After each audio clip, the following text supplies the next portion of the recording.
kita lanjutkan diskusi. Saya ke Mas Basarah dulu. Mas Basarah, kalau tadi menyampaikan bahwa PDIP seakan memberikan contoh ataupun teladan begitu ya kepada Golkar misalnya, bahwa tadi dikatakan kalau memang kursi konversinya tidak lebih besar atau paling unggul di Pileg, maka ya tidak masalah. PDIP legowo jika itu diduduki oleh kursi ketua DPR ini oleh partai lain begitu. Nah, apakah memang ini PDIP bukan hanya sekedar mewanti-wanti, tapi juga memberikan contoh teladan itu tadi, Mas Basarah? Saya kira bukan satu teladan yang ingin kita pertontonkan kepada teman-teman fraksi lain. Karena saya yakin teman-teman partai politik lain juga menjunjung demokrasi yang berdasarkan etika ini, Vera. Gitu.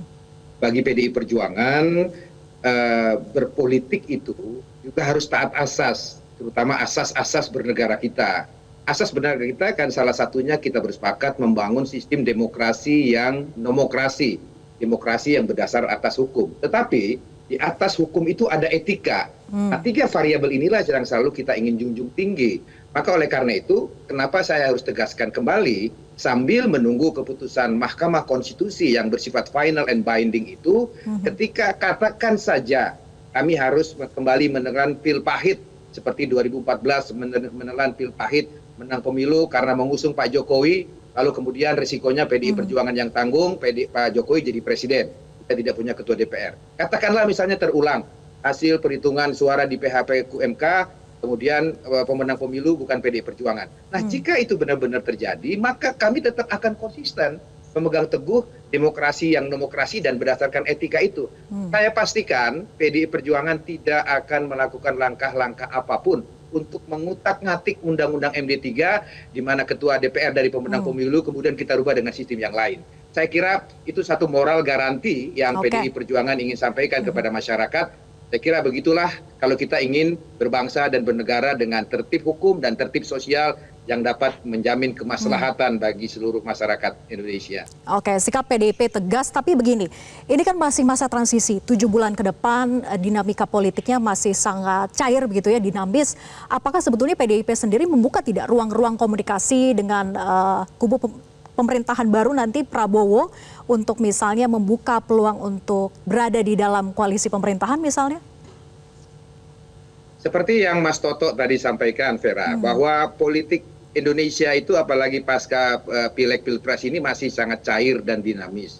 Berulang kali kita menemukan satu fakta politik terjadinya regrouping antara partai politik peserta kerjasama Pilpres dan partai politik kerjasama di pemerintahan.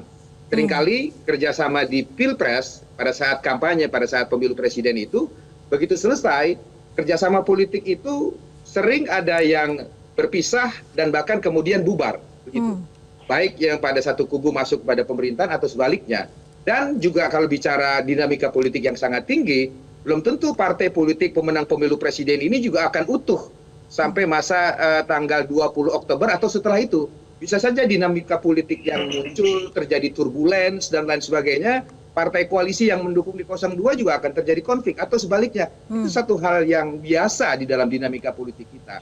Namun bagi PDI Perjuangan, sekali lagi, kami masih menunggu proses PHPU di Mahkamah Konstitusi yang sekarang masih berproses.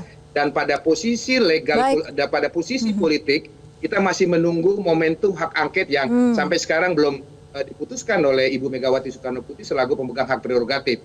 Jadi kalau ditanya apakah berada atau tidak berada di dalam pemerintahan, calon presiden Prabowo jika dilantik nanti, kami punya 2 pengalaman bersejarah. Pengalaman di luar pemerintahan, pada era Pak SBY 10 tahun, di dalam pemerintahan Pak Jokowi, juga di masa kolonial dulu, zaman Partai Nasional Indonesia, zaman Orde Baru, pengalaman-pengalaman itu akan mendidik dan membentuk kita. Dan saya yakin pada akhirnya Bu Mega akan mengambil keputusan yang terbaik, pertama untuk bangsa dan negara, yang kedua untuk kehidupan demokrasi di Indonesia. Jelajahi cara baru mendapatkan informasi. Download Metro TV Extend sekarang.